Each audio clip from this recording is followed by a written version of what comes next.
며느리가 친정에 가면서 7살 손녀를 며칠만 봐달라고 부탁했습니다. 저녁을 차렸지만 아이는 그저 쳐다보기만 했습니다. 제가 물었습니다. 왜 안 먹니? 그러자 아이는 속삭였습니다. 아, 저 먹어도 돼요? 저는 미소 지으며 말했습니다. 물론 먹어도 되지. 그 말을 듣자마자 아이는 온 힘을 다해 울음을 터뜨렸습니다. 여기 와서 정말 다행이에요. 이 영상을 보고 계신다면 좋아요를 누르고 채널을 구독한 뒤 댓글로 어디서 제 복수 이야기를 듣고 계신지 알려주세요. 제 이야기가 얼마나 멀리 퍼졌는지 알고 싶습니다. 저는 작은 부엌에 서 있었습니다. 닭곰탕과 흰 쌀밥의 향이 아직 김이 모락모락 나는 냄비에서 올라왔고 따뜻한 노란 불빛이 저녁 식사를 위해 조심스럽게 그릇을 놓아둔 낡은 나무 식탁을 비추고 있었습니다. 저는 늘 그랬듯 부드러운 목소리로 제 어린 손녀 서연이를 불렀습니다. 서연아, 와서 저녁 먹으렴. 거실에서 아이의 조심스러운 발소리가 들렸습니다. 서연이는 천천히 걸어 나왔습니다. 작은 발이 마치 한 걸음 한 걸음 생각하며 떼는 듯 느릿하게 움직였습니다. 의자를 끌었습니다. 나무가 바닥에 긁히는 소리는 거의 들리지 않을 정도로 미미했습니다. 아이를 바라보니 가슴속에 거대한 애틋함이 차올랐습니다. 서연이는 겨우 7살이었지만 크고 둥근 눈에는 이름 모를 슬픔이 담겨 있었습니다. 마치 그 연약한 작은 몸으로 감당하기에는 너무나 큰 무언가를 견뎌온 것 같았습니다. 저는 국이 가득 담긴 그릇을 아이 앞에 놓아주었습니다. 닭고기와 채소의 향이 공기 중에 떠다녔고 예전에 아이가 무척 좋아했던 김치전 몇 조각도 조심스럽게 놓아주었습니다. 서연이는 허리를 꼿꼿이 세우고 두 손을 다리 위에 가만히 얹은 채 앉았습니다. 시선은 음식에 고정되어 있었지만 손을 대지는 않았습니다. 저는 놀랐지만 부드러운 목소리를 유지하려 애썼습니다. 먹으렴, 아가, 아직 따뜻하단다. 아이는 대답 없이 침묵을 지켰습니다. 숟가락을 들었지만 마치 내면에서 무언가와 싸우고 있는 것처럼 허공에 들고만 있었습니다. 저는 김치전 그릇을 아이 쪽으로 밀어주며 넌지시 말했습니다. 너 국물에 김치전 찍어 먹는 거 좋아하잖아. 그렇지? 왜 안 먹니? 제 목소리가 아이를 그 이상한 침묵에서 꺼내주길 바랐습니다. 갑자기 서연이의 작은 어깨가 떨렸습니다. 눈물이 그렁그렁한 채 얼굴을 들었고 거의 들리지 않을 만큼 작은 목소리로 속삭였습니다. 할머니, 오늘 저 먹어도 돼요? 그 질문은 날카로운 칼처럼 제 심장을 곧장 찔렀습니다. 저는 입가에 미소를 띤 채 꼼짝도 할 수 없었지만 머릿속은 폭풍이 몰아치고 있었습니다. 먹어도 되냐는 허락. 어떻게 7살짜리 아이가 그런 질문을 할 수 있을까요? 저는 억지로 평정을 유지했습니다. 단호하게 고개를 끄덕이며 가능한 한 모든 다정함을 담아 대답했습니다. 물론 먹어도 되지, 서연아. 어서 먹어. 아주 맛있단다. 하지만 제 말이 끝나기가 무섭게 눈물이 아이의 눈에서 넘쳐 흘렀습니다. 연약한 어깨가 마치 온 세상이 무너진 것처럼 떨렸습니다. 아이를 위로하기 위해 어깨에 손을 얹었지만 서연이는 가슴이 찢어지는 듯한 울음을 터뜨렸습니다. 숟가락이 손에서 떨어져 쨍 하는 건조한 소리를 내며 식탁에 부딪혔습니다. 그 소리가 제 가슴 속에서 울렸습니다. 서연아, 무슨 일이니, 얘야? 저는 겁에 질려 물었지만 아이는 제 영혼을 옥죄는 흐느낌과 함께 울기만 했습니다. 그 시간 내내 저는 아이 곁을 지켰고 국물을 입에 가져다 줄 때마다 한 숟가락씩 떠먹여 주었습니다. 서연이는 뺨을 타고 흐르는 눈물과 함께 흐느꼈고 그 눈물은 제가 닦아주던 수건을 흠뻑 적셨습니다. 저는 명랑한 말을 하며 미소를 지으려 애썼습니다. 맛있지? 할머니가 끓인 닭곰탕이 최고지. 그렇지? 하지만 마음속 깊은 곳에서는 무언가 아주 잘못되었다는 것을 알고 있었습니다. 식탁을 치우면서 서연이를 곁눈질로 보았습니다. 아이는 여전히 의자에 몸을 웅크린 채 팔로 몸을 감싸고 작은 손등으로 눈물을 닦고 있었습니다. 그렇게 있는 아이를 보는 것은 견딜 수 없었습니다. 거실로 데려가 낡은 텔레비전에서 어린이 프로그램을 틀어주었습니다. 명랑한 음악이 흘러나왔지만 서연이는 소파 한쪽 구석에 웅크려 베개를 꽉 껴안고 가끔씩 저를 힐끔 쳐다볼 뿐이었습니다. 아이의 눈에는 제가 아직 이해할 수 없는 무언가를 두려워하는 듯한 걱정이 가득했습니다. 따뜻한 우유 한 잔을 따라 손녀 앞 테이블에 놓아주었습니다. 따뜻한 우유 마시렴. 기분이 나아질 거야. 저는 부드러운 목소리를 유지하려 했으며 말했습니다. 하지만 서연이는 바로 잔을 들지 않았습니다. 우유를 보고 그 다음엔 떨리는 목소리로 저를 보았습니다. 이거 마셔도 돼요? 할머니? 이번에는 제 놀라움을 감출 수 없었습니다. 가슴을 짓누르는 고통을 참으며 고개를 끄덕였습니다. 물론이지, 마셔. 그제야 서연이는 조심스럽게 잔을 들어 마치 누군가 빼앗아갈까 두려워하는 듯 양손으로 감싸주고 조금씩 마셨습니다. 밤이 되자 서연이를 재울 준비를 했습니다. 아이는 거실의 작은 침대 위에 이불과 베개를 혼자 정리했습니다. 하지만 눕지는 않았습니다. 두 크고 둥근 눈으로 저를 빤히 쳐다보며 마치 허락을 기다리는 듯 서 있었습니다. 자거라, 벌써 늦었단다. 제가 할 수 있는 가장 다정한 목소리로 말했습니다. 하지만 서연이는 움직이지 않고 망설이며 물었습니다. 할머니, 이제 불 꺼도 돼요? 그 질문에 저는 또다시 얼어붙었습니다. 다가가 불을 끄고 아이 옆에 누웠습니다. 아이를 껴안자 어둠 속에서도 작은 몸이 여전히 떨리고 있는 것이 느껴졌습니다. 서연이의 부드러운 한숨 소리를 들었습니다. 아이를 위로하려 머리카락을 쓰다듬었지만 아이가 잠든 후에도 창문으로 들어오는 희미한 불빛 아래 속눈썹은 여전히 젖어 있었습니다. 아이를 바라보자 심장이 오그라들었고 오래된 기억들이 되살아나 우리 가족이 웃음으로 가득했던 날들로 저를 끌고 갔습니다.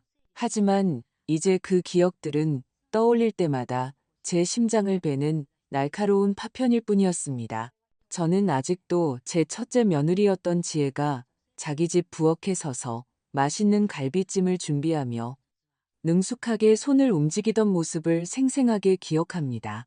지혜는 얼굴에 늘 부드러운 미소를 띠고 있었는데 마치 온 집안을 비추는 햇살 같았습니다. 저희 집에 음식을 가져다 주곤 했는데 항상 제 아들 민준이를 위해 가장 좋은 부분을 떼어놓곤 했습니다. 어머님 드실 것도 좀 더 했어요. 매콤한 거 좋아하시죠? 산들바람처럼 부드러운 목소리로 묻곤 했습니다. 저는 항상 지혜가 하느님께서 우리 가족에게 주신 선물이라고 농담하곤 했습니다. 그때 서연이는 겨우 걸음마를 떼던 때라 엄마 치마를 놓지 않고 어린 목소리로 엄마를 반복했습니다. 그렇게 단란한 모습을 보며 저는 그 행복이 영원히 지속될 것이라 생각했습니다. 하지만 인생은 결코 좋은 것이 너무 오래 지속되도록 내버려 두지 않습니다. 서연이가 2살이 되었을 때 지혜는 가슴에서 종양을 발견했습니다.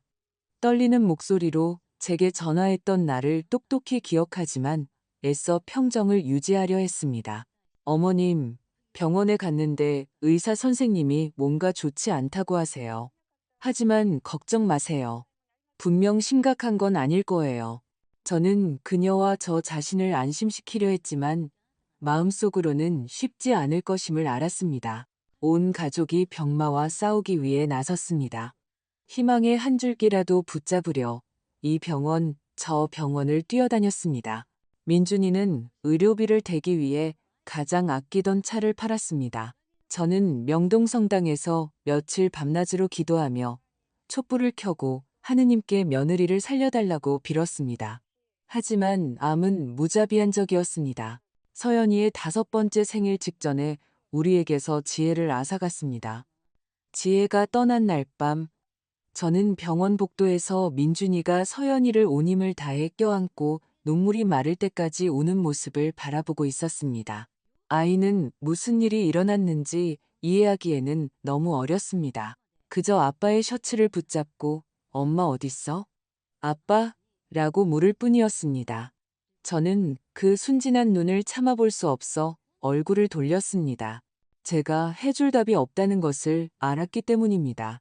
지혜를 잃은 슬픔뿐만 아니라 서연이의 삶이 다시는 예전 같지 않을 것임을 깨달았기에 심장이 부서지는 것 같았습니다. 지혜가 죽은 후 민준이는 호라비가 되었습니다. 건설 현장 감독으로 일하는 그는 출장이 잦았습니다. 때로는 일주일 내내 집에 돌아오지 못하기도 했습니다. 제가 서연이를 맡겠다고 제안했지만 민준이는 고개를 저었습니다. 어머니, 제가 직접 아이를 돌보고 싶어요. 서연이가 아빠 없이 자라게 하고 싶지 않아요. 그의 마음은 이해했지만 창가에 조용히 앉아 아빠를 기다리는 서연이를 볼 때마다 가슴이 아팠습니다. 저는 민준이네 집에 더 자주 가기 시작했습니다. 음식을 가져다 주고 서연이에게 이야기를 들려주고 종이꽃을 접어 방에 거는 법을 가르쳐 주었습니다. 서연이는 여전히 환한 미소를 짓고 있었지만 때때로 눈가에 희미한 슬픔이 비치곤 했습니다. 2년이 지나고 저는 민준이가 변하고 있다는 것을 알아차리기 시작했습니다.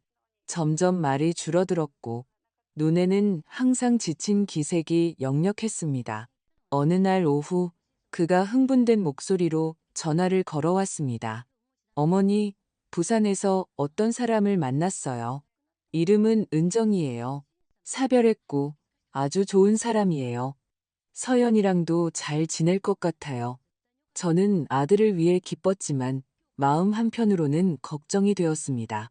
서연이는 엄마를 잃었습니다. 새로운 사람을 받아들일 준비가 되었을까요? 은정이를 처음 만났을 때 그녀의 매력에 깊은 인상을 받았습니다. 직접 만든 황금빛의 향기로운 약과를 들고 집에 찾아왔습니다. 따뜻하게 미소 지으며 제 앞에서 서연이를 껴안고 다정한 목소리로 말했습니다. 아이가 정말 사랑스러워요. 어머님, 제 딸처럼 아낄게요. 서연이는 그 순간 제게 매달렸습니다. 조용히 고개를 끄덕였을 뿐이지만 은정이는 알아채지 못했습니다. 계속해서 저와 대화를 나누며 부산에서의 생활, 좋아하는 요리, 그리고 행복한 가정을 꾸리는 꿈에 대해 이야기했습니다. 민준이는 그녀 곁에서 오랫동안 보지 못했던 희망으로 빛나는 눈빛을 하고 있었습니다. 아들이 다시 빛을 되찾은 듯한 모습을 보고 저는 어쩌면 은정이가 이 가족에게 다시 행복을 가져다 줄 사람일지도 모른다고 생각했습니다. 6개월 후 민준이와 은정이는 결혼했습니다. 그들은 흰벽과 붉은 기와가 있는 서울 외곽의 작은 집으로 이사했습니다. 이사한 날 찾아가 보니 서연이가 마당에서 공을 들고 뛰어다니고 있었습니다. 은정이는 짐 정리를 하느라 바빴지만 잠시 멈춰 서연이의 머리를 쓰다듬으며 말했습니다. 조심해서 놀아, 넘어지지 않게. 저는 모든 것이 잘 되어가고 있고 서연이가 곧 새엄마에게 익숙해질 것이라고 생각했습니다. 하지만 그 후 은정이는 임신했고 건강하고 아름다운 아들 지훈이를 낳았을 때 온 가족은 기쁨으로 가득 찼습니다. 민준이가 흥분해서 전화했습니다. 어머니, 지훈이가 지혜를 많이 닮았어요. 똑같이 크고 둥근 눈을 가졌어요. 저는 손주에게 떠준 털담요를 들고 그들을 찾아갔습니다. 은정이는 환한 미소를 지으며 지훈이를 안고 있었고 서연이는 한쪽 구석에서 조용히 모두가 동생을 둘러싸고 있는 모습을 지켜보고 있었습니다. 제가 아이를 불러 말했습니다. 서연아, 와서 동생 한번 안아주렴. 하지만 아이는 고개만 끄덕이고는 낡은 헝겊 인형을 꽉 껴안은 채 조용히 자리를 떴습니다. 시간이 흐르면서 전화를 걸 때마다 작은 변화들을 감지하기 시작했습니다. 은정이는 밝게 대답했습니다. 서연이 아주 잘 지내요. 지훈이랑 노는 거 좋아해요. 하지만 제가 찾아가 보면 서연이는 점점 말이 줄어드는 것을 볼 수 있었습니다. 예전처럼 뛰거나 웃지 않고 멍한 시선으로 조용히 앉아있기만 했습니다. 은정이는 항상 저를 친절하게 맞아주었습니다. 식탁은 풍성한 음식, 찌개, 신선한 샐러드, 캐러멜 푸딩으로 가득했습니다. 서연이를 팔로 감싸 안고 다정하게 내 사랑이라고 부르곤 했습니다. 하지만 제가 눈을 돌릴 때마다 서연이가 고개를 숙이고 작은 손을 꽉 쥐는 것을 알아차렸습니다. 저는 그저 엄마를 잃은 아이의 수줍음일 뿐이라고 생각하며 스스로를 안심시켰습니다. 아마 서연이가 아직 은정이에게 익숙하지 않은 거겠지라고 생각했습니다. 시간이 필요할 거야. 하지만 마음속 깊은 곳에서는 불안한 예감이 자라나기 시작했습니다. 민준이와 은정이 결혼한 후 며칠 동안 저는 그들의 외곽에 있는 새 집을 자주 방문하곤 했습니다. 흠집 하나 없는 흰 벽과 능소와 그늘 아래로 붉은 기와 지붕이 보이는 아주 예쁜 2층 집이었습니다. 들어설 때마다 특별한 따뜻함을 느꼈는데 마치 그곳이 그토록 고통스러운 상실을 겪은 제 아들과 손녀의 새로운 보금자리가 될 것만 같았습니다. 하지만 지금 돌이켜보면 그 따뜻함은 거칠애에 불과했다는 것을 깨닫습니다. 그리고 저는 너무 순진해서 서서히 드러나기 시작한 균열을 보지 못했습니다. 처음 갔을 때 저는 정원에서 딴 신선한 귤한 봉지를 들고 대문 앞에 서 있었습니다. 은정이가 밀가루 묻은 앞치마를 두른 채 서연이를 안고 문을 열러 나왔습니다. 그녀의 미소는 여름 햇살처럼 눈부셨습니다. 어머님, 들어오세요. 가족들을 위해 케이크를 만들고 있어요. 서연이는 그녀의 어깨에 기댔습니다.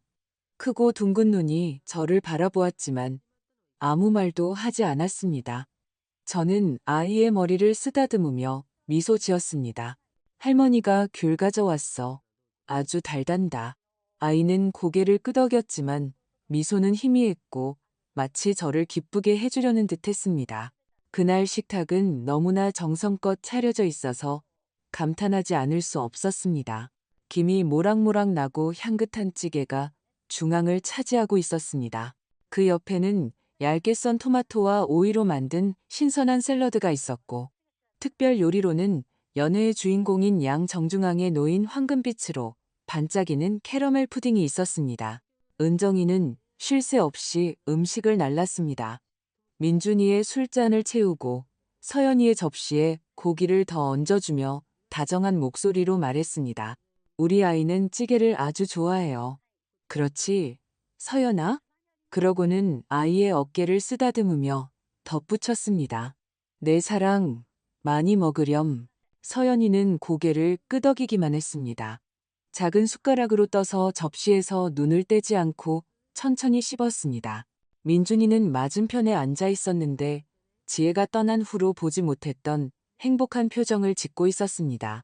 그는 은정이의 손을 잡고 저를 향해 돌아서며 자랑스럽게 말했습니다. 은정이가 모두를 이렇게 다정하게 챙겨줘요. 어머니, 그녀를 만난 게 행운이에요. 그렇게 모여있는 모습을 보니 마음이 놓였습니다. 드디어 서연이에게 지혜처럼 사랑해주고 보호해줄 새엄마가 생겼다고 생각했습니다. 저는 믿었습니다. 진심으로 믿었습니다. 제 아들과 손녀의 삶에 행복이 다시 찾아왔다고.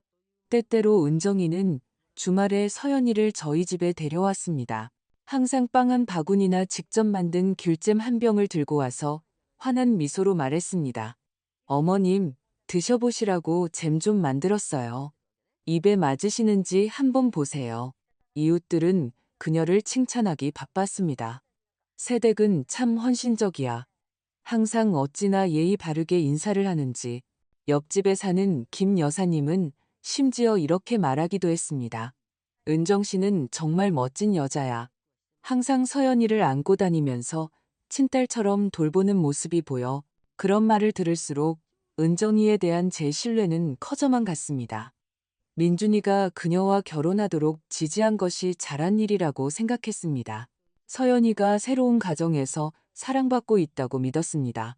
하지만 시간이 지나면서 방문할 때마다 다른 점들을 발견하기 시작했습니다. 서연이는 점점 미소를 잃어갔습니다. 예전에는 인형에 대해 신나게 이야기하거나 어지러운 그림들을 보여주곤 했습니다. 하지만 이제는 종종 멍한 시선으로 조용히 있었고 마치 제가 닿을 수 없는 세상에 갇힌 것 같았습니다. 한 번은 점심을 먹는 동안 민준이와 은정이는 일과 주말 계획에 대해 활기차게 대화를 나누고 있었습니다. 은정이는 크게 웃으며 요람에서 자고 있는 몇 달 안 된 아기 지훈이를 위해 새 장난감을 샀다고 이야기했습니다. 하지만 서연이는 그저 거기 앉아 아무 말 없이 국물 속 숟가락만 휘젓고 있었습니다. 저는 걱정이 되었습니다. 아이의 손 위에 제 손을 얹고 낮은 목소리로 물었습니다. 서연아, 국이 맛이 없니? 할머니가 고기 좀 더 줄까? 아이는 고개를 들었습니다. 눈에 살짝 놀란 기색이 스쳤습니다. 그리고는 고개를 저었습니다. 아니요, 맛있어요. 하지만 목소리는 거의 들리지 않는 작은 속삭임이었고 마치 무언가를 숨기려는 듯했습니다. 은정이를 쳐다보았습니다. 그녀는 그저 미소 지으며 바로 대답했습니다. 아마 누나였던 지혜를 그리워하나 봐요, 어머님. 애들이 다 그렇죠. 곧 지훈이와 저에게 익숙해질 거예요. 은정이의 말은 부드럽고 논리적이어서 저도 그 이유에 속아 넘어가며 고개를 끄덕였습니다. 그래라고 생각했습니다. 서연이는 그저 엄마를 그리워하는 것뿐이야. 새 가족에 적응할 시간이 필요할 거야. 6월의 무더운 어느 날 오후, 저는 현관에서 종이 부채로 부채질을 하며 앉아있을 때 전화벨이 울렸습니다. 민준이었습니다. 아들의 목소리는 다급했고 걱정이 섞여 있었습니다. 어머니, 이번 주말에 은정이랑 제가 급히 부산에 며칠 다녀와야 해요. 지훈이는 데려가는데 서연이를 데려가는 건 좀 불편해서요. 혹시 봐주실 수 있으세요? 마치 귀중한 기회를 선물 받은 것처럼 심장이 가벼워지는 것을 느꼈습니다. 물론이지, 아들아. 난 언제든 서연이를 돌볼 준비가 되어 있단다. 저는 손녀와 시간을 보낼 수 있다는 은밀한 기쁨을 감추려 했으며 즉시 대답했습니다. 다음 날 아침 첫 햇살이 창문으로 들어올 때 민준이의 익숙한 경적 소리가 들렸습니다. 대문으로 나가니 아들의 낡은 차가 집 앞에 주차되어 있었습니다. 민준이가 문을 열고 서연이가 내리는 것을 도와주었고 은정이는 엄마 품에서 길게 하품하는 지훈이를 안고 있었습니다. 서연이는 공주 그림이 그려진 분홍색 배낭을 메고 있었습니다. 아빠 옆에 바싹 붙어서 작은 흰 신발에 시선을 고정하고 있었습니다. 은정이가 다가와 정성스럽게 접힌 옷이 든 가방을 건네며 미소 지었습니다. 어머님, 여기 서연이 옷이에요. 자기 전에 우유 주는 거 잊지 마시고요. 나갈 때 외투 입는 걸 잘 잊어버려요. 그녀의 말 한마디 한마디는 헌신적인 엄마처럼 보살핌으로 가득 차 있었습니다. 저는 고개를 끄덕이며 미소 지었습니다. 고맙다, 얘야. 서연이 잘 돌볼게. 하지만 제가 몸을 숙여 서연이를 안으려 했을 때 아이의 작은 몸이 뻣뻣해지는 것을 느꼈습니다. 아이는 억지 미소를 지었지만 입술이 떨리는 것이 그 미소가 깊은 두려움을 감추기 위한 연약한 가면일 뿐이라는 것을 보여주었습니다. 아이의 손을 부드럽게 쥐자 설명하기 어려운 이상한 느낌이 들었습니다. 민준이는 다정한 목소리로 아이의 머리를 쓰다듬었습니다. 할머니 말씀 잘 듣고 있어. 금방 돌아올게. 은정이도 몸을 숙여 서연이를 안고 속삭였습니다. 할머니 말씀 잘 들어야 해, 우리 아가. 하지만 그녀가 지훈이를 차에 태우려고 몸을 돌렸을 때 서연이의 눈에서 공포의 섬광을 보았습니다. 마치 보이지 않는 짐에서 해방된 것 같았습니다. 차가 길 끝으로 사라졌을 때 서연이의 손을 잡고 집으로 데려왔습니다. 아이는 배낭을 의자 옆에 단정하게 놓고 신발을 벗어 구석에 정확하게 줄 세워 놓는 모습에 놀랐습니다. 명랑한 노래가 아이를 기운나게 해주길 바라며 낡은 텔레비전에서 어린이 채널을 틀었지만 서연이는 소파에서 조용히 쿠션을 꽉 껴안고 바닥 타일에 시선을 고정한 채 제가 접근할 수 없는 세상에 갇힌 듯 했습니다. 다른 거 보고 싶니, 서연아? 아이를 침묵에서 꺼내려 물었습니다. 아이는 고개를 저으며 작은 목소리로 대답했습니다. 이거 괜찮아요. 점심시간이 되어 부엌으로 들어가 닭곰탕과 흰쌀밥을 준비했습니다. 서연이가 평소에 아주 좋아하던 음식이었습니다. 닭고기와 채소를 넣고 끓인 향이 공기 중에 퍼졌습니다. 손녀를 위해 그릇 가득 담아 조심스럽게 앞에 놓아주었습니다. 먹으렴 내 사랑. 할머니가 아주 맛있게 끓였단다. 저는 명랑한 톤을 유지하려 애쓰며 말했습니다. 하지만 서연이는 숟가락을 들고 마치 무언가를 망설이는 듯 국을 빤히 쳐다보며 가만히 있었습니다. 의자를 끌어다 아이 옆에 앉아 부드럽게 격려했습니다. 먹으렴. 아가, 식으면 맛이 없단다. 아이는 저를 쳐다보며 무언가 말하려는 듯 입술을 움직였지만 침묵을 지켰습니다. 접시에 닭고기 한 점을 얹어주며 미소 지었습니다. 이거 먹어봐. 아주 맛있어. 그제야 서연이는 조심스럽게 한 숟가락을 입으로 가져갔고 긴장된 눈으로 마치 매 한 입이 도전인 것처럼 천천히 씹었습니다. 아이를 보며 설명할 수 없는 불안감이 저를 덮치는 것을 느꼈습니다. 분명 자기 집이 그리운 걸 거야. 아직 익숙하지 않아서 그래. 저는 그 느낌을 떨쳐내려 되뇌었지만 마음속 깊은 곳에서는 무언가 잘못되었다는 것을 알고 있었습니다. 그리고 바로 그날 밤 저를 괴롭히던 질문이 울리기 시작했습니다. 다음 날 아침 첫 햇살이 창문을 통해 들어와 제 작은 부엌을 비추었습니다. 일찍 일어나 간단하지만 애정이 듬뿍 담긴 아침 식사를 준비했습니다. 토스트와 계란 프라이, 그리고 향긋한 따뜻한 우유 한 잔이었습니다. 그 향기는 보통 서연이에게 미소를 짓게 했지만 그날 제가 서연아, 와서 아침 먹으렴, 아가라고 불렀을 때 아이는 거실에서 조용히 나왔습니다. 작고 느린 발걸음이 마치 보이지 않는 무게를 짊어진 듯 했습니다. 서연이는 식탁에 앉아 두 손을 다소곳이 무릎 위에 얹고 낡은 나무를 응시했습니다. 저는 토스트 접시를 가까이 가져다 주며 미소 지었습니다. 먹으렴. 따뜻한 우유도 있어. 할머니가 네가 좋아하는 대로 딱 맞춰 끓였단다. 하지만 아이는 아무것도 건드리지 않았습니다. 토스트 한 조각을 들고 멈춰 서서 작고 떨리는 목소리로 중얼거렸습니다. 할머니, 저 이거 먹어도 돼요? 그 질문은 단순했지만 칼처럼 제 심장을 꿰뚫었습니다. 놀랐지만 다정하게 대답했습니다. 물론이지, 내 사랑. 먹으렴. 할머니가 널 위해 만든 거란다. 그제야 서연이는 조심스럽게 작은 한 입을 베어 물었고 마치 실수할까 두려워하는 듯 식탁을 응시하며 천천히 씹었습니다. 아이의 컵에 우유를 더 따라주자 아이는 고개를 들고 떨리는 목소리로 물었습니다. 더 마셔도 돼요? 저는 고개를 끄덕였지만 속에서는 폭풍이 일기 시작했습니다. 어째서 7살짜리 아이가 먹고 마시는 것에 허락을 구해야 하는 걸까요?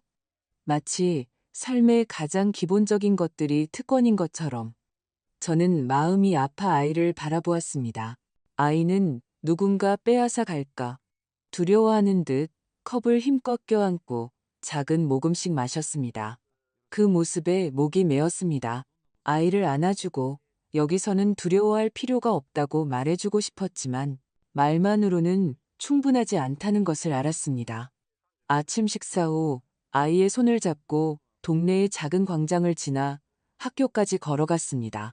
거리는 꽃수레를 미는 꽃장수들과 길모퉁이 가게에서 풍겨오는 갓 구운 붕어빵 냄새로 아침의 활기가 넘쳤습니다.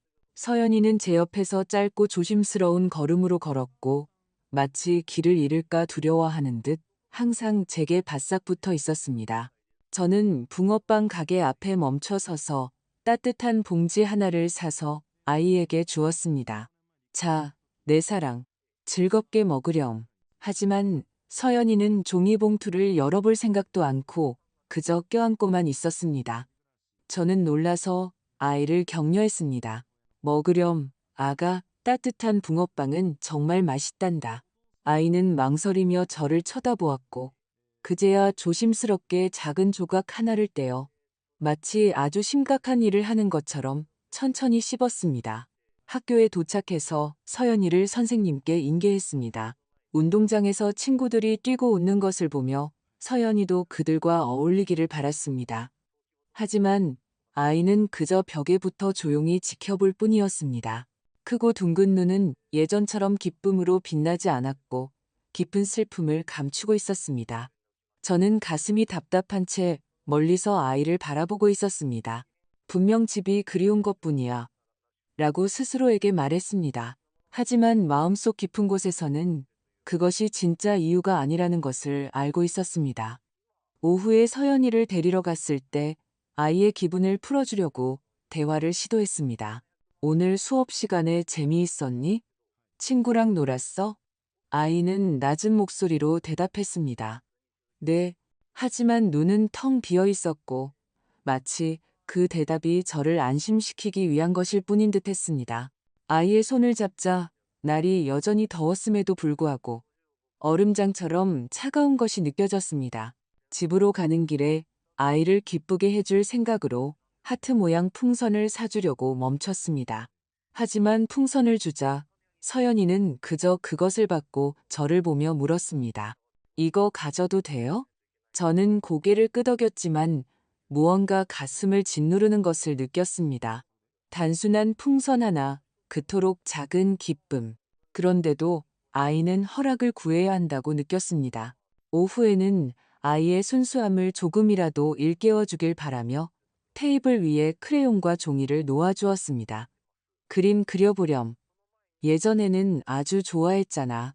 예전에 자랑스럽게 보여주던 색깔 가득한 그림들을 떠올리며 격려했습니다. 하지만 서연이는 크레용 하나를 들고 망설이다가 물었습니다. 그림 그려도 돼요? 저는 밀려오는 슬픔을 참으며 고개를 끄덕였습니다. 서연이는 조심스럽게 천천히 선을 긋기 시작했습니다. 조금씩 그림이 나타났습니다. 남자 한 명, 여자 한 명, 그리고 작은 아이 한 명. 저는 몸을 숙여 물었습니다. 누구니? 얘야. 서연이는 머뭇거리다가 중얼거렸습니다. 엄마, 은정이요. 저는 기쁜 척하며 아이의 머리를 쓰다듬었습니다. 그럼 너도 그려넣지 그러니? 가족이 더 예뻐 보일 텐데. 하지만 아이는 대답하지 않았습니다. 고개를 숙이자 눈에 눈물이 고이기 시작했고 뺨을 타고 조용히 흘러내렸습니다. 그렇게 있는 아이를 보니 가슴이 찢어지는 것 같았습니다. 서연이를 가슴에 꼭 앉아 작은 몸이 떨리는 것이 느껴졌습니다. 괜찮니, 서연아? 할머니한테 뭐 할 말 있니? 다급하게 물었지만 아이는 고개를 저으며 제 손을 꽉 쥐었습니다. 마치 너무나 큰 비밀을 간직하고 있는 듯 했습니다. 저는 설명할 수 없는 고통에 휩싸인 채 아이의 머리카락을 쓰다듬었습니다. 끔찍한 일이 벌어지고 있다는 것은 알았지만 아직 그것을 마주할 용기가 나지 않았습니다. 저녁에는 아이가 가장 좋아하는 된장찌개를 끓였습니다. 그릇 가득 담아 아이 앞에 놓아주며 미소 지었습니다. 먹어봐. 할머니가 네가 좋아하는 대로 딱 맞춰 끓였단다. 하지만 서연이는 숟가락을 들었다가 바로 내려놓으며 중얼거렸습니다. 만약에 쏟으면요? 그 질문에 저는 얼어붙었습니다. 부드럽게 대답했습니다. 쏟으면 닦으면 되지. 아무 문제 없어. 아이는 제가 진실을 말하는지 확인하려는 듯 오랫동안 저를 쳐다보았고 그제야 조심스럽게 한 숟가락 맛을 보았으며 접시에서 눈을 떼지 않고 천천히 먹었습니다. 식사를 마친 후 서연이는 혼자 일어나 제가 아무 말도 하지 않았는데도 조심스럽게 설거지를 하고 그릇을 건조대에 정리했습니다. 그토록 조심스럽게 모든 것을 하는 아이를 보는 것은 가슴에 돌을 얹은 것 같았습니다. 잠들기 전 서연이는 혼자서 이불과 베개를 완벽하게 접었습니다. 그리고 침대에 똑바로 앉아 저를 바라보며 물었습니다. 이제 자도 돼요? 저는 심장이 부서지는 것을 느끼면서도 고개를 끄덕였습니다. 자거라 얘야. 할머니가 여기 같이 있단다. 저는 차분하게 들리도록 애쓰며 말했습니다. 아이는 누워서 등을 돌리고 아주 작게 한숨을 쉬었는데 마치 거대한 짐을 내려놓는 것 같았습니다. 저는 아이 곁에 머물며 잠든 얼굴을 바라보며 머리카락을 쓰다듬었고 고통이 제 속을 파고드는 것을 느꼈습니다. 그 일요일, 부드러운 햇살이 우리 집 타일 바닥마당을 덮고 있는 붉은 능소화 사이로 스며들었습니다. 꽃들은 바람에 흔들렸는데 마치 서연이의 모든 행동에서 두려움을 본 며칠 동안 뒤엉킨 제 영혼을 달래주려는 듯 했습니다. 저는 신선한 공기와 약간의 햇빛이 아이의 마음을 열게 해주기를 바라며 손녀를 마당으로 데리고 나가기로 결심했습니다. 차가운 오렌지 주스 2잔을 꺼냈습니다. 서연이 앞에 한 잔을 놓고 미소 지었습니다. 마시렴. 할머니가 신선한 오렌지를 직접 짰어. 아주 달단다. 아이는 두 손으로 컵을 들었습니다. 작은 한 모금만 마시고는 조심스러운 눈빛으로 마치 무언가를 기다리는 듯 테이블 위에 내려놓았습니다.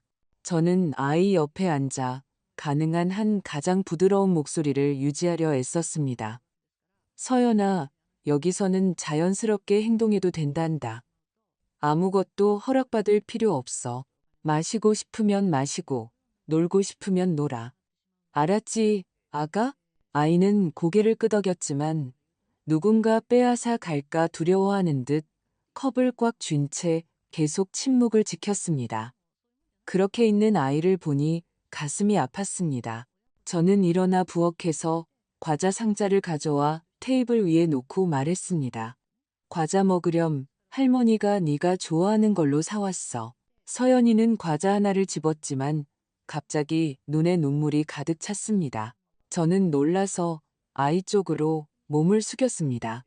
무슨 일이니, 아가? 괜찮아? 아이는 입술을 꽉 다물었습니다. 눈물이 뺨을 타고 흘렀습니다. 떨리는 목소리는 거의 속삭임에 가까웠습니다. 집에서는 제가 말을 잘 안 들으면 밥을 못 먹게 해요. 그 말은 제 심장을 꿰뚫는 날카로운 칼과 같았습니다. 저는 듣고 있는 것을 믿을 수 없어 얼어붙었습니다. 아이의 손을 간절하게 꽉 쥐었습니다. 서연아, 집에서 무슨 일이 있는지 말해줘. 무서워하지 마. 할머니가 여기 같이 있잖아. 서연이는 흐느낌을 터뜨렸습니다. 간헐적인 흐느낌에 온몸이 떨렸습니다. 저를 껴안고 끊어지는 목소리로 말했습니다. 엄마, 은정이가 저한테 설거지 시키고 집 청소도 시켜요. 제가 실수하면 엄마가 벌로 저녁을 안 줘요. 한 번은 갈비찜을 만드셨는데 냄새가 정말 좋았어요. 그런데 쳐다만 보게 했어요. 너무 배고팠어요, 할머니. 아이의 말 한마디 한마디는 제 존재에 깊숙이 파고드는 또 다른 타격이었습니다. 저는 아이의 작은 몸이 제 팔 안에서 떨리는 것을 느끼며 힘껏 껴안았습니다. 그리고 또 뭐가 있니? 할머니한테 전부 다 말해줘. 속에서는 분노가 들끓었지만 평정을 유지하려 애쓰며 말했습니다. 아이는 흐느끼며 눈물이 제 옷을 흠뻑 적셨습니다. 엄마는 제가 컵을 깨뜨리면 어두운 방에 가두기도 해요. 너무 무서워요, 할머니. 너무 어두워요. 지훈이한테는 항상 사탕을 줘요. 엄마가 안아줘요. 하지만 제가 먹고 싶으면 허락을 받아야 해요. 그리고 제가 부탁해도 엄마는 주지 않아요. 저는 심장이 산산조각 나는 것을 느꼈습니다. 컵 하나를 깼다는 이유로 어둠 속에 갇히고 음식을 빼앗기는 7살짜리 서연이의 모습에 숨이 막혔습니다. 아이의 머리카락을 쓸어 넘기며 위로했습니다. 괜찮아, 내 사랑. 이제 할머니랑 여기 있잖아. 아무도 더 이상 널 무섭게 하지 않을 거야. 하지만 서연이는 계속 울며 제 옷소매에 매달렸습니다. 떨리는 목소리로 말했습니다. 할머니, 집에 돌아가기 무서워요. 더 이상 돌아가고 싶지 않아요. 저는 아이를 오랫동안 안아주며 달랬습니다. 아이가 조금씩 울음을 그쳤을 때 물었습니다. 이 얘기를 아빠한테 한 적 있니? 서연이는 빨개진 눈으로 이리저리 흔들며 고개를 저었습니다. 아빠는 제 말을 안 믿을 거예요. 아빠 앞에서는 엄마 은정이가 항상 우리 딸이라고 부르면서 안아줘요. 아빠는 엄마가 저한테 잘해주는 모습만 봐요. 그 말은 은정이가 너무나 완벽한 가면을 만들어냈다는 것을 깨닫게 한 마지막 일격이었습니다. 저는 서연이의 손을 꽉 쥐고 단호하게 약속했습니다. 여기서는 안전해. 할머니가 다시는 아무도 널 해치게 두지 않을 거야. 알겠니? 오후에는 손녀의 기분을 풀어주려고 애썼습니다. 서연이를 마당으로 데려가 제가 직접 심은 작은 화분에 물 주는 법을 가르쳐 주었습니다. 아이는 조심스럽게 한 걸음 한 걸음 물뿌리개를 들었지만 눈에는 여전히 지울 수 없는 슬픔이 남아 있었습니다. 제가 강원도 근처의 작은 마을에서 올리브 나무 아래를 뛰어다니던 어린 시절 이야기를 들려주었습니다. 서연이는 귀에 깊게 들었습니다. 때때로 고개를 끄덕였지만 미소는 여전히 나타나지 않았습니다. 저는 아이의 마음속 상처가 몇 가지 이야기만으로 치유될 수 없다는 것을 알았습니다. 저녁에는 야채와 고기를 넣은 볶음밥을 만들었습니다.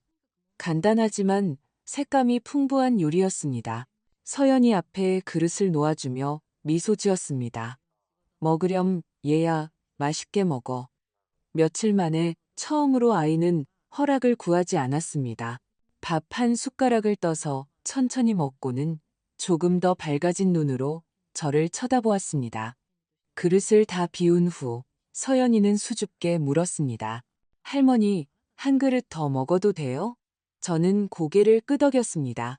가득 담은 다른 그릇을 건네주자 제 마음은 기쁨과 고통이 뒤섞여 넘쳐 흘렀습니다.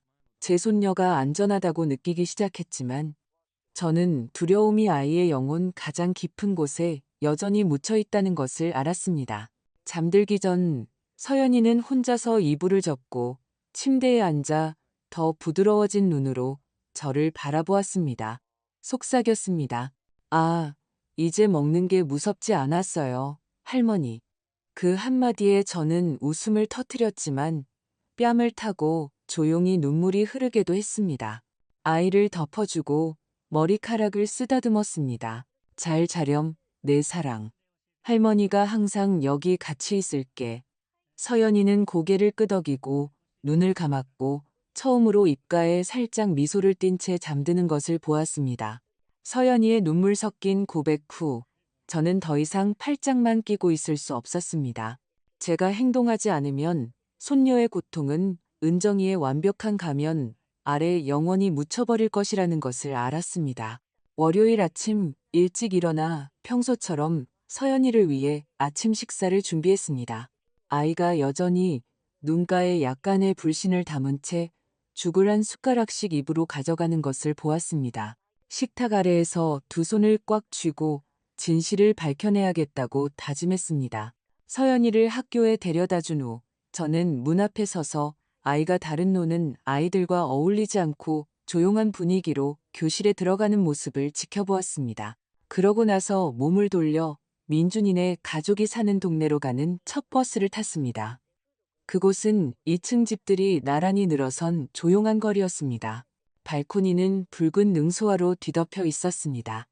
꽃향기가 공중에 떠다녔지만 제 속에서 들끓는 폭풍을 잠재울 수는 없었습니다. 저는 현관에서 자수를 놓으며 앉아있곤 하던 60대 과부인 박 여사님 댁 앞에 멈춰 섰습니다. 박 여사님은 주변에서 일어나는 모든 일에 대해 항상 잘 알고 있었고 저는 그녀가 제게 답을 줄 수 있기를 바랐습니다. 문을 두드리자 박 여사님이 나와 문을 열었습니다. 저를 보자 그녀의 눈이 가늘어졌습니다. 어머님, 오랜만에 뵙네요. 그녀는 다소 궁금한 듯 하면서도 상냥한 어조로 말했습니다. 저는 평정을 유지하려 했으며 미소 짓고는 바로 본론으로 들어갔습니다. 여사님, 제 손녀 서연이에 대해 여쭤보고 싶은 게 있어요. 혹시 민준이네 집에서 뭔가 이상한 점을 보신 적 있으세요? 서연이의 이름을 듣자 그녀의 표정이 어두워졌습니다. 제 팔을 잡고 누가 들을까 두려워하는 듯 목소리를 낮추며 말했습니다. 제가 봤어요. 은정 씨가 마당에서 아이를 벌주는 거요. 한 번은 아이가 접시를 떨어뜨렸는데 대나 땡볕 아래에 무릎 꿇고 있게 하더군요. 아이가 울면서 빌어도 일어나지 못하게 했어요. 박 여사님의 말은 가슴을 치는 주먹 같았습니다. 저는 치밀어 오르는 분노를 억누르려 주먹을 꽉 쥐었습니다. 더 있나요, 여사님? 저는 떨리는 목소리로 물었습니다. 그녀는 텅 빈 거리를 바라보며 한숨을 쉬었습니다. 여러 번 끼어들고 싶었지만 은정 씨는 항상 대문을 잠가둬요. 아무도 가까이 오지 못하게 하죠. 한 번은 서연이가 어떤지 물어보려고 문을 두드렸더니 상관없는 일에 끼어들지 말라고 소리치더군요. 하지만 어머님, 제가 그 아이의 눈빛을 봤어요. 그건 순진한 아이의 눈빛이 아니었어요. 저는 돌덩이를 짊어진 것처럼 무거운 마음으로 그녀에게 감사 인사를 했습니다. 땡볕 아래 무릎 꿇고 울며 비는 서연이의 모습이 제 영혼을 갈기갈기 찢어 놓았습니다. 박 여사님 댁을 나와 민준이네 가족이 매주 일요일마다 다니던 명동 성당으로 향했습니다. 성당은 길 끝에 있었고 낡은 돌벽과 울려 퍼지는 종소리가 들려왔습니다. 저는 동네의 많은 이야기를 목격해온 머리카락이 새하얀 늙은 김신부님을 찾았습니다. 그가 한쪽 구석에서 성서를 정리하고 있는 것을 발견했습니다. 저를 보자 고개를 들었습니다. 자매님, 오랜만에 오셨네요. 무슨 일 있으신가요? 저는 나무 의자에 앉았습니다. 서연이가 제게 했던 말을 전하고 물었습니다. 신부님, 서연이에게서 이상한 점을 느끼셨나요? 아이가 예전 같지 않아요. 김 신부님은 걱정 가득한 눈으로 한숨을 쉬었습니다.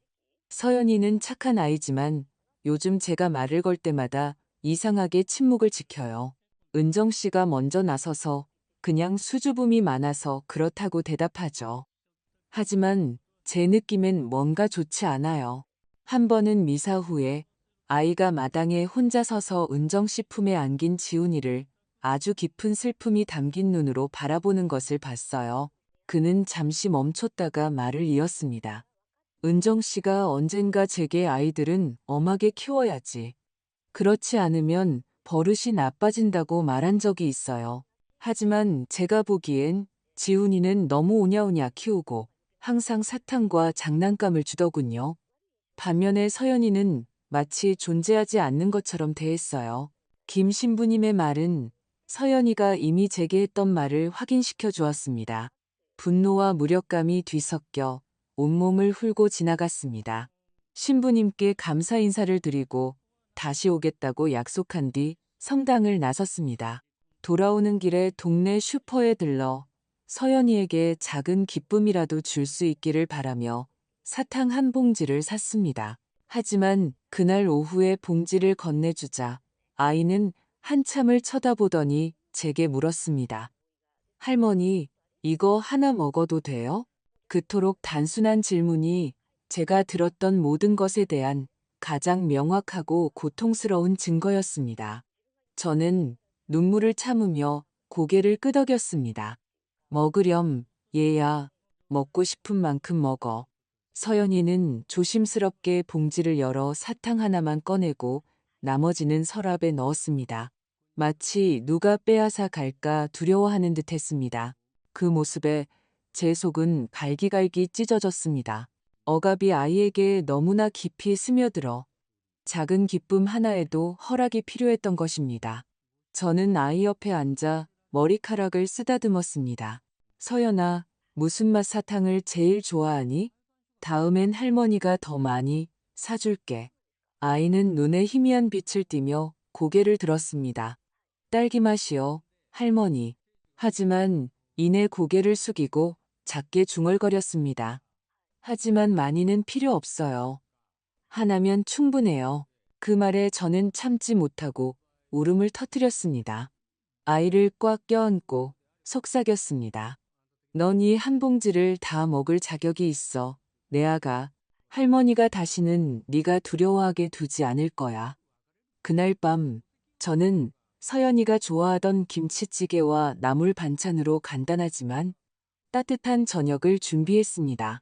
아이 앞에 그릇을 놓아주자 아이는 의심스러운 눈초리로 저를 쳐다보았습니다. 먹어도 돼요, 할머니? 저는 미소 지으며 고개를 끄덕였습니다. 먹으렴, 얘야. 맛있게 먹어. 이번에 서연이는 천천히 먹었지만 눈빛은 더 이상 그렇게 긴장되어 있지 않았습니다. 저는 맞은편에서 고통과 결심 사이에서 갈라지는 마음으로 아이를 지켜보았습니다. 박 여사님과 김 신부님이 들려준 이야기, 그리고 서연이의 두려움은 제가 행동해야 할 충분한 이유를 주었습니다. 그날 밤 서연이 옆에 누워 잠든 아이의 평온한 숨소리를 들었지만 제 마음은 평화로울 수 없었습니다. 은정이를 생각했습니다. 그녀의 가식적인 미소, 모두 앞에서 완벽한 엄마의 이미지를 만들어내는 방식을 생각했습니다. 제 아들 민준이를 생각했습니다. 어쩌면 진실의 눈이 먼 채 있을지도 모르는. 그리고 서연이를 생각했습니다. 아무도 모르는 상처를 견디고 있는 그 작은 아이를. 저는 주먹을 쥐고 조용히 다짐했습니다. 민준이와 은정이가 돌아오면 침묵이 이기게 두지 않을 거야. 서연이를 위해, 내 핏줄을 위해, 그리고 아이가 마땅히 받아야 할 정의를 위해 그들과 맞설 거야. 주말 좁은 길 위로 해가 서서히 지고 있을 때 우리 집 앞에서 민준이의 익숙한 경적 소리가 울렸습니다. 저는 문 앞에 서 있었습니다. 심장이 세차게 뛰었고 그날이 다른 날들과는 다를 것임을 알고 있었습니다. 낡은 차가 대문 앞에 멈춰 섰습니다. 민준이는 지친 얼굴이었지만 입구를 향해 바라보는 눈은 빛나고 있었습니다. 은정이가 지훈이를 품에 안고 뒤따랐습니다. 아이는 불안하게 움직이며 순진한 옹알이를 하고 있었습니다. 저는 서연이의 손을 잡고 문으로 함께 나갔습니다. 제 손에 꽉 쥐어지는 작은 손길에서 마치 기댈 안전한 곳을 찾는 듯한 느낌을 받았습니다. 민준이는 몸을 숙여 팔을 벌렸습니다. 서연아, 이리 와. 아빠가 많이 보고 싶었어. 하지만 서연이는 제게 더 바싹 붙을 뿐이었습니다. 크고 동그란 눈으로 약간의 두려움을 담아 아빠를 바라보았습니다. 겨우 한순간 안겼다가 바로 몸을 빼고는 제 뒤로 숨기 위해 물러섰습니다. 아들의 얼굴에 스쳐 지나가는 놀라움을 보며 저는 가슴이 아팠습니다. 은정이가 바로 들어와 선물 봉투를 식탁 위에 놓고 활짝 웃었습니다. 어머님, 부산에서 유명한 어묵이랑 막걸리 좀 사왔어요. 드셔보세요. 정말 맛있어요. 그녀는 모든 것이 괜찮다는 듯 열정적으로 말했습니다. 하지만 저는 더 이상 그 거짓을 참을 수 없었습니다. 은정이가 부산의 색색깔 시장과 맛보았던 음식들에 대해 자랑하며 여행 이야기를 늘어놓는 동안 저는 서연이를 바라보았습니다. 아이는 제 뒤에 조용히 숨어 제 옷자락을 꽉 쥐고 바닥에 시선을 고정하고 있었습니다. 아이의 작은 몸에서 느껴지는 긴장감에 더 이상 침묵할 수 없다는 것을 알았습니다. 모두가 식탁에 앉았을 때 저는 따뜻한 분위기를 만들고자 닭볶음탕과 샐러드를 준비했습니다. 숨을 깊게 들이쉬고 민준이를 똑바로 쳐다보며 말했습니다. 얘야, 내 딸이 저녁을 먹으려면 허락을 받아야 한다는 걸 알고 있니? 거실의 공기는 순식간에 무거워졌습니다. 민준이는 얼어붙었습니다. 숟가락을 중간에 멈춘 채 저를 보다가 혼란스러운 눈으로 은정이를 향해 고개를 돌렸습니다. 어머니, 무슨 말씀이세요? 은정이는 평정을 유지하며 와인잔을 식탁에 내려놓고 희미하게 미소 지었습니다. 네, 어머님, 아이들은 교육을 받아야 해요. 먹는 것은 당연한 권리가 아니라 특권이에요. 저는 단지 서연이가 규율을 배우길 바랄 뿐이에요. 그녀의 목소리는 부드러웠지만 각 단어는 저를 찌르는 칼과 같았습니다. 저는 분노를 참을 수 없었습니다. 손으로 식탁을 내리쳤고 목소리는 분노로 떨렸습니다. 그건 교육이 아니야. 은정아. 그건 학대야. 아이는 겨우 7살이야. 어떻게 먹는 것에 허락을 구하게 하는 걸 규율이라고 부를 수 있니? 민준이는 미간을 찌푸렸습니다. 그의 어조는 팽팽해졌습니다. 어머니, 아마 오해하고 계실 거예요. 은정이는 항상 서연이를 걱정해요. 은정이가 돌본 후로 아이가 더 순종적으로 변했어요. 아들의 말은 마치 한 대 얻어맞은 것 같았고 민준이가 여전히 진실에 눈이 멀어 있음을 깨닫게 했습니다. 은정이는 즉시 남편의 손을 잡았습니다. 그녀의 목소리는 상황을 진정시키려는 듯 부드러워졌습니다. 당신 말이 맞아요, 여보. 저는 단지 우리 딸이 더 나은 사람으로 자라도록 엄하게 교육하고 싶을 뿐이에요. 나중에 지훈이도 똑같은 방식으로 키울 거예요. 저는 서연이를 가리켰습니다. 아이는 자리에 꼼짝 않고 앉아 있었고 눈은 빨갛게 충혈되었으며 앞에는 밥이 그대로 놓여 있었습니다. 저 애를 봐. 저는 거의 소리쳤고 목소리는 고통으로 갈라졌습니다. 식탁에 앉는 것조차 두려워하고 있잖아. 이게 당신이 말하는 교육의 결과야, 은정아. 민준이는 딸을 보려고 고개를 돌렸지만 서연이는 식탁 아래에서 두 손을 꽉 쥔 채 고개를 숙이고 감히 한마디도 하지 못했습니다. 거실의 분위기는 모든 것이 붕괴 직전인 것처럼 숨이 막힐 지경이었습니다. 은정이의 무릎에 앉아있던 지훈이가 엄마라고 옹알이를 하자 그녀는 즉시 아이를 들어 올려 쓰다듬었습니다. 그 행동은 두 아이 사이의 거리를 더욱 벌려놓을 뿐이었습니다. 걱정 없이 미소 짓는 지훈이를 보다가 조용히 떨고 있는 서연이를 보았습니다. 서연이뿐만 아니라 인정하고 싶지 않은 선에 갇혀 있는 민준이 때문에도 가슴이 찢어지는 것을 느꼈습니다. 민준이는 혼란 가득한 얼굴로 침묵을 지켰습니다. 저를 보고 서연이를 보고 그리고 은정이를 보았습니다. 마치 누구를 믿어야 할지 모르는 것 같았습니다. 저는 소리치고 싶었습니다. 서연이가 했던 모든 말, 박 여사님과 김 신부님이 목격했던 모든 것을 말해주고 싶었습니다. 하지만 그 순간에 말하면 민준이가 저를 믿지 않을 수도 있다는 것을 알았습니다. 그는 은정이를 사랑했고 그 사랑이 자기 딸의 상처에 눈멀게 했습니다. 은정이는 긴장을 느꼈는지 지훈이를 품에 안고 일어나 차가운 목소리로 말했습니다. 아이들을 키우는 방식은 우리 가족의 일이에요. 외부인은 끼어들어서는 안 돼요. 어머님이라도요. 저희는 이제 가볼게요.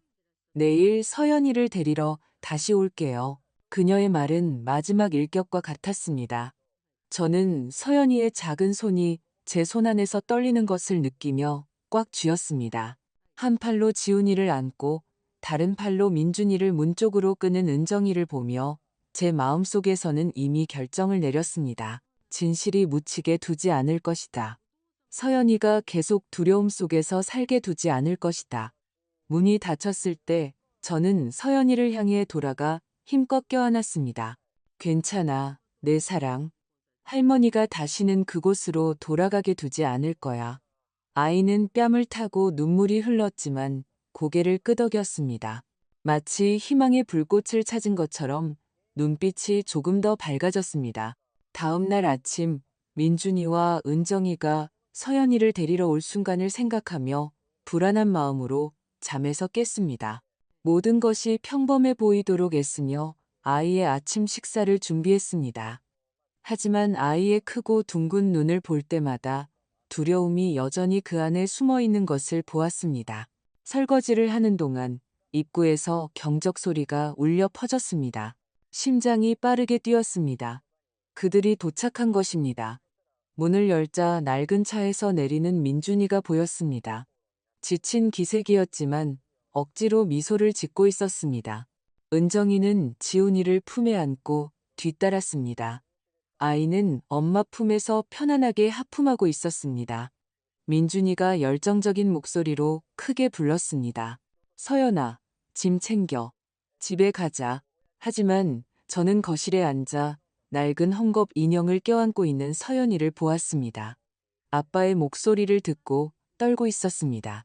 아이의 얼굴은 창백했고 두 눈은 공포로 가득 차 동그래졌습니다. 저는 부드럽게 아이의 손을 잡았습니다. 괜찮아, 내 사랑. 할머니가 여기 있단다. 은정이는 지훈이를 소파에 내려놓았습니다. 그녀의 목소리는 차가웠고 거의 명령조에 가까웠습니다. 서연아, 빨리. 민준 아빠 기다리게 하지 마. 저는 그것이 그녀가 집에서 아이에게 말하던 방식과 같다는 것을 알아채고 움찔했습니다. 엄마의 목소리가 아니라 통제하려는 사람의 목소리였습니다. 서연이는 제 뒤로 물러서며 숨었습니다. 작은 손이 마치 구명줄을 잡듯 제 블라우스를 힘껏 쥐었습니다. 민준이가 다가와 부드러운 목소리로 손을 내밀었습니다. 이리 오렴, 딸. 아빠가 많이 보고 싶었어. 하지만 서연이는 나아가지 않았습니다. 끊어지는 목소리로 울음을 터뜨렸습니다. 할머니, 가기 싫어요. 너무 무서워요. 그 말은 마치 머리에 벼락이 치는 것 같았습니다. 민준이는 얼어붙었습니다. 손은 허공에 멈춘 채 눈은 혼란과 고통으로 가득 찼습니다. 은정이는 미간을 찌푸렸습니다. 목소리는 거칠었습니다. 서연아, 여기서 소란 피우지 마. 어서 집에 가자. 하지만 그 어조는 서연이를 더 크게 울게 만들 뿐이었습니다. 아이의 작은 몸이 떨리며 제 어깨에 얼굴을 묻었습니다. 저는 아이를 품에 안았습니다. 걷잡을 수 없이 뛰는 아이의 심장이 선명하게 느껴졌습니다. 저는 민준이를 향해 돌아섰습니다. 제 목소리는 억눌린 분노로 가득 차 있었지만 단호했습니다. 그만해, 민준아. 진실을 마주해야 해.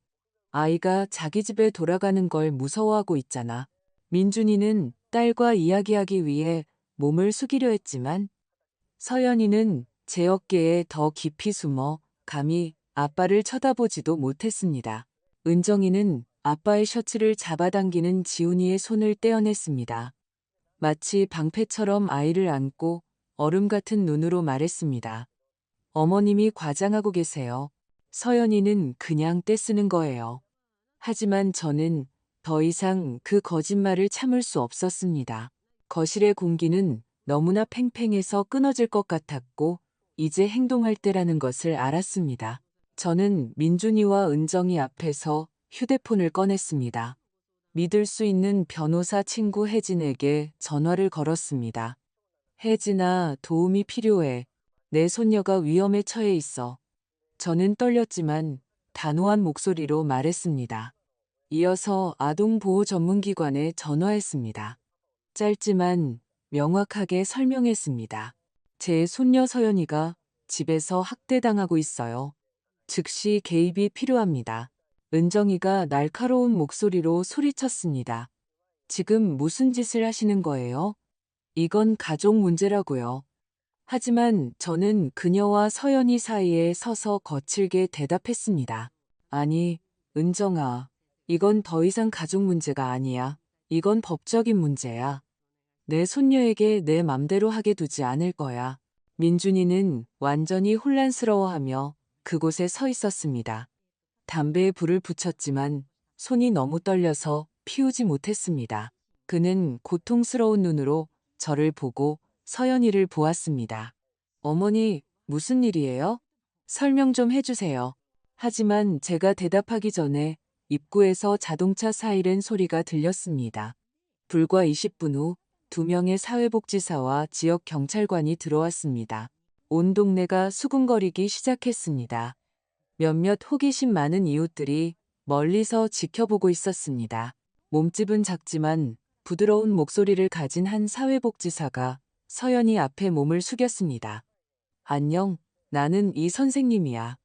무슨 일이 있는지 말해줄 수 있니? 널 도와주러 왔어. 서연이는 여전히 떨면서 제 손을 꽉 쥐었지만 제 눈빛이 아이에게 힘을 주었습니다. 아이는 작고 끊어지는 목소리로 고개를 끄덕였습니다. 제가 말을 안 들으면 엄마 은정이가 밥을 안 줘요. 한 번은 모두가 갈비찜을 먹었는데 저만 쳐다봐야 했어요. 제가 컵을 깼을 때 어두운 방에 가두기도 했어요. 각 단어는 민준이에게 직접적인 타격과 같았습니다. 그는 창백한 얼굴로 떨리는 손으로 담배를 바닥에 떨어뜨리며 서 있었습니다. 은정이는 자신을 변호하려 애썼습니다. 그녀의 목소리는 절박해졌습니다. 다 거짓말이에요. 저는 그냥 아이에게 좀 엄하게 했을 뿐이에요. 서연아, 모두에게 거짓말했다고 말해. 하지만 서연이의 겁에 질린 눈빛, 뺨을 타고 흐르는 눈물이 가장 강력한 고발이었습니다. 사회복지사는 조심스럽게 메모를 하고는 저를 향해 돌아섰습니다. 어머님, 더 많은 정보가 필요할 것 같습니다. 아이는 임시로 어머님과 함께 머물게 될 겁니다. 괜찮으시겠어요? 저는 고개를 끄덕였습니다. 서연이를 꽉 껴안자 아이의 몸이 제 품에서 서서히 긴장을 푸는 것이 느껴졌습니다. 사회복지사와 경찰이 떠나자 은정이는 지훈이를 안고 차로 향했습니다. 그녀는 증오에 가득 찬 눈으로 저를 돌아보며 말했습니다. 이 일 후회하게 될 거예요, 어머님. 하지만 저는 두렵지 않았습니다. 그녀의 눈을 똑바로 쳐다보며 대답했습니다. 내가 후회하는 건 더 일찍 행동하지 않은 것뿐이야. 민준이는 아무 말도 하지 않았습니다. 그저 고개를 숙이고 은정이 뒤를 따라 걸었습니다. 하지만 저는 그의 마음속에 혼란이 가득하다는 것을 알았습니다. 그날 바로 경찰은 보고서를 작성했습니다. 은정이는 조사를 받기 위해 경찰서로 연행되었습니다. 그녀의 얼굴은 평정을 가장하려 했었지만 공포로 가득 차 있었습니다. 민준이는 마치 온 세상이 무너진 것처럼 넋이 나간 표정으로 그녀와 동행했습니다. 아들이 집을 나서는 것을 보며 가슴 찢어지는 고통을 느꼈습니다. 민준이가 은정이를 사랑한다는 것을 알았지만 그 무엇보다 서연이를 사랑한다는 것도 알았습니다. 단지 그 사랑이 딸의 상처에 눈을 멀게 했을 뿐이었습니다. 저는 서연이와 함께 남았습니다. 아이를 오랫동안 껴안고 위로해 주었고 아이는 젖은 속눈썹을 감고 제 품에서 잠들었습니다. 이후 며칠 동안 아동보호 전문기관은 엄격한 감독 하에 서연이가 임시로 저와 함께 머물도록 허락했습니다. 저는 아이에게 가능한 한 평범한 삶을 주기 위해 최선을 다했습니다. 매일 아침 아이를 학교에 데려다 주었고 조금 더 가벼워진 발걸음으로 교실에 들어가는 것을 보았습니다. 작은 변화들이 보이기 시작했습니다. 서연이는 이제 운동장에서 친구들과 놀 때 웃을 줄 알게 되었고, 비록 미소는 아직 조금 수줍었지만 말입니다. 어느 날 오후 아이를 데리러 갔을 때 서연이가 서툰 그림을 보여주며 제게 달려왔습니다. 할머니, 오늘 수업 시간에 이거 그렸어요. 선생님이 아주 예쁘다고 하셨어요. 저는 아이를 껴안았고 비록 한순간이었지만 반짝이는 아이의 눈을 보며 제 마음은 기쁨으로 가득 찼습니다. 몇 주 후 재판이 열렸습니다. 저는 제가 모은 모든 것을 준비했습니다. 서연이의 증언, 아이가 땡볕 아래 무릎 꿇고 벌을 받았던 때에 대한 박 여사님의 이야기, 그리고 아이의 이례적인 침묵에 대한 김 신부님의 소견까지. 저는 서연이의 손을 잡고 법정에 들어섰습니다. 제 손에 꽉 쥐어지는 작은 손길을 느꼈습니다. 아이가 직접 증언할 필요는 없었지만 사회복지사가 기록한 아이의 증언은 법정에서 명확하게 울려 퍼졌습니다. 제가 말을 안 들으면 엄마 은정이가 밥을 안 줘요. 모두가 밥을 먹는데 저만 쳐다봐야 했던 날도 있었어요. 아이의 각 단어는 부드러웠지만 은정이의 가면을 부수는 망치질과 같았습니다. 은정이는 자신을 정당화하려 애썼습니다.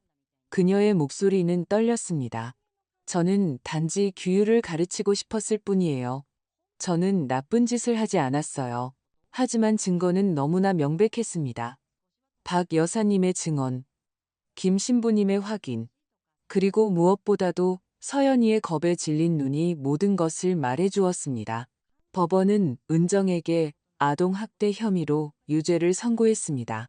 그녀는 징역형을 선고받았고 판사는 민준이와 은정이의 이혼을 판결했습니다. 민준이는 서연이에 대한 완전한 양육권을 얻었고 지훈이는 엄마와 함께 남게 되었지만 민준이는 언제든지 방문할 권리를 가졌습니다. 재판 후 민준이는 서연이를 우리 집으로 데려왔습니다. 딸 앞에 무릎을 꿇고 오랫동안 껴안으며 끊어지는 목소리로 말했습니다. 미안하다, 서연아. 아빠가 너무 무심했어. 네가 어떤 고통을 겪었는지 몰랐어. 서연이는 빨개진 눈으로 그곳에 서 있었지만 이내 속삭였습니다. 아빠, 엄마 은정이한테 다시는 안 가게 해주세요. 민준이는 고개를 끄덕였습니다. 눈물이 뺨을 타고 흘렀습니다. 약속할게, 딸. 이제부터는 너와 나뿐이야. 저는 옆에서 부녀가 서로 껴안는 모습을 보며 안도했지만 마음 한편으로는 아팠습니다. 민준이가 자책하고 있다는 것을 알았지만 서연이에게 보상하기 위해 최선을 다할 것이라는 것도 알았습니다. 그날 밤 저는 푸짐한 갈비찜을 요리했습니다. 서연이가 좋아했지만 은정이네 집에서는 금지되었던 음식이었습니다. 간장과 마늘의 향이 작은 부엌에 퍼져나갔습니다. 그리고 서연이 앞에 그릇을 놓아주자 아이는 고개를 들고 미소 지었습니다. 할머니, 이거 먹어도 돼요? 저는 가슴이 아팠지만 미소 지었습니다. 먹으렴, 얘야. 먹고 싶은 만큼 실컷 먹어. 이번에 서연이는 가득한 숟가락을 떠서 맛있게 먹었고 눈에는 더 이상 두려움이 없었습니다. 심지어 한 그릇 더 달라고 했고 그 환한 미소는 마치 햇살처럼 온 집안을 밝혔습니다. 때때로 민준이는 지훈이를 데리고 우리를 찾아왔습니다. 두 남매는 항상 함께였습니다. 그림을 그리고 마당 그네에서 놀았습니다. 하지만 지훈이에 대한 이야기가 나올 때마다 서연이의 눈에 여전히 약간의 경계심이 남아있는 것을 알아차렸습니다. 마치 불공평했던 날들을 잊을 수 없는 것 같았습니다. 저는 아이 옆에 앉아 다정하게 물었습니다. 동생이랑 노는 거 좋니? 서연이는 고개를 끄덕였지만 이내 작은 목소리로 말했습니다. 지훈이는 좋은데 무서워요. 저보다 지훈이를 더 사랑할까봐 무서워요. 저는 아이를 껴안고 약속했습니다. 이제부터는 너와 지훈이 모두 똑같이 사랑받을 거야. 할머니와 아빠가 항상 내 곁에 있을게. 저는 착했던 며느리 지혜를 잔인한 병으로 잃었습니다. 은정이가 가족에게 행복을 가져다 주길 바랐습니다. 하지만 그녀는 서연이의 마음에 깊은 상처를 남겼습니다. 이번에는 제 손녀의 미소를 다시는 빼앗기지 않도록 했습니다. 저는 마당에서 햇살 아래 뛰어노는 서연이를 바라보았습니다. 아이의 얼굴에는 환한 미소가 가득했습니다. 손에는 빨간 풍선을 들고 하늘 높이 날아오르는 것을 보며 까르르 웃었습니다. 멀리서 명동성당의 종소리가 울리며 서연이와 우리 가족 모두에게 새로운 날, 새로운 시작을 알리고 있었습니다. 저는 현관에 앉아 서연이가 노는 것을 바라보았습니다. 거대한 평화로움에 가득 찼습니다. 정의는 나이의 편이었고 앞으로의 길이 여전히 도전을 가져올지라도 이제 서연이에게는 자라날 안전한 곳이 있다는 것을 알았습니다. 저는 손수건을 꽉 쥐고 혼잣말로 속삭였습니다. 하느님, 아이를 지킬 힘을 주셔서 감사합니다. 밖에서는 밝은 햇살이 능소화를 비추었고 서연이의 웃음소리는 제 마음속에 울려 퍼지는 멜로디 같았습니다. 겪었던 모든 것을 돌이켜보며 가장 큰 교훈은 단지 한 아이를 보호하는 것이 아니라 침묵과 거짓에 맞서 일어서는 용기를 내는 것이라는 점을 깨달았습니다. 몸에 나타나지 않지만 영혼에 깊이 상처를 남기는 고통이 있습니다.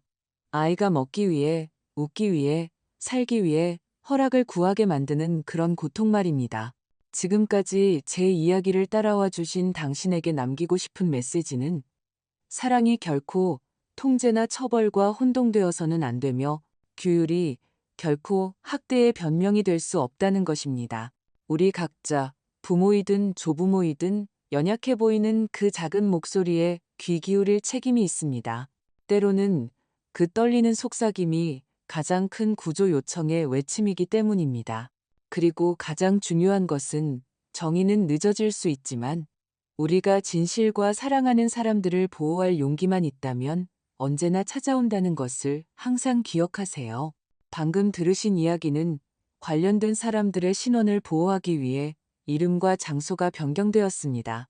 우리는 심판하기 위해 이 이야기를 하는 것이 아니라 누군가가 듣고 잠시 멈춰 생각해 주길 바라는 마음에서입니다. 얼마나 많은 이들이 자신의 집안에서 조용히 고통받고 있을까요? 만약 당신이 제 입장이었다면 어떻게 하셨을지 정말 궁금합니다. 평화를 지키기 위해 침묵을 선택하시겠습니까? 아니면 당신의 목소리를 되찾기 위해 모든 것에 맞설 용기를 내시겠습니까? 당신의 의견을 알고 싶습니다. 왜냐하면 모든 이야기는 다른 누군가의 길을 비출 수 있는 촛불과 같기 때문입니다.